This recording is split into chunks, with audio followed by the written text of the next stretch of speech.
A bold stand for Ukraine's sovereignty, Western allies unite against a controversial US peace plan. In a dramatic overnight development, Ukraine's allies have rallied to support the war-torn nation, pushing back against a US peace proposal that appears to favor Moscow. President Volodymyr Zelensky has vowed that Ukraine will defend its rights and its people, and his allies are standing firm alongside him. A Ukrainian delegation, accompanied by representatives from France, Germany, and the UK, is set to engage in direct talks with the US in Switzerland. The proposed 28-point plan, designed to end the nearly 4-year war, has sparked concern and alarm. Zelensky warns that Ukraine may face a difficult choice between upholding its sovereign rights and maintaining the crucial support of the US. But here's where it gets controversial. The US plan suggests Ukraine ceding territory to Russia, a move Kiev has consistently rejected. It also proposes reducing Ukraine's army and blocking its path to NATO membership, while offering limited security guarantees. This plan seems to align closely with Moscow's long-standing demands.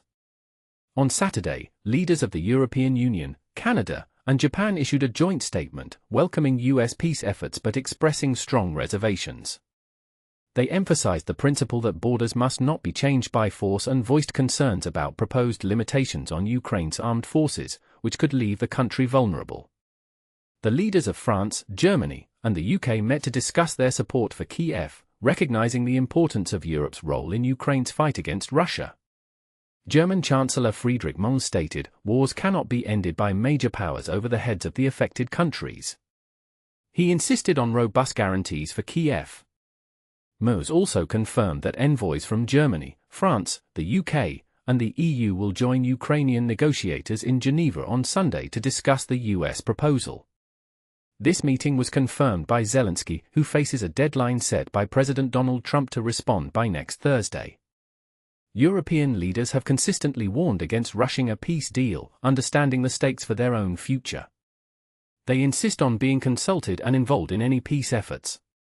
Kiev's key allies in Europe have reiterated their doubts about the Kremlin's sincerity in ending the war. UK Prime Minister Keir Starmer expressed skepticism, stating, "Russia pretends to be serious about peace, but their actions never match their words." He added that his national security advisor will join Western envoys in Geneva. European leaders accuse Russia of stalling diplomacy, aiming to overwhelm Ukraine's smaller forces on the battlefield. Kiev has accepted US ceasefire proposals this year, while Moscow has held out for more favorable terms. Merz emphasized that an end to the war must come with Ukraine's unconditional consent. He stated that Europe must be part of any peace process and that Russia has failed to keep its promises regarding Ukraine's territorial integrity. While there is a chance to end the war, Merz acknowledged that a good outcome for everyone is still far off. EU Commission President Ursula von der Leyen emphasized the principle of nothing about Ukraine without Ukraine. French President Emmanuel Macron echoed this sentiment, stating, "There can be no peace in Ukraine without respect for its sovereignty." Zelensky remains defiant as Ukraine commemorates the Soviet-era famine. In a video address, he stated that Ukrainian representatives in Geneva know how to protect Ukrainian national interests and prevent another Russian invasion. He added, "Real peace is always based on security and justice." As Ukraine remembers the Great Famine imposed by Stalin, Zelensky's words resonate, "We are once again defending ourselves against Russia, which has not changed."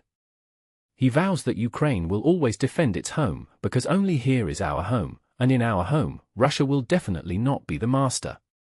The stage is set for crucial negotiations, with Ukraine's allies standing firm in support of its sovereignty and territorial integrity.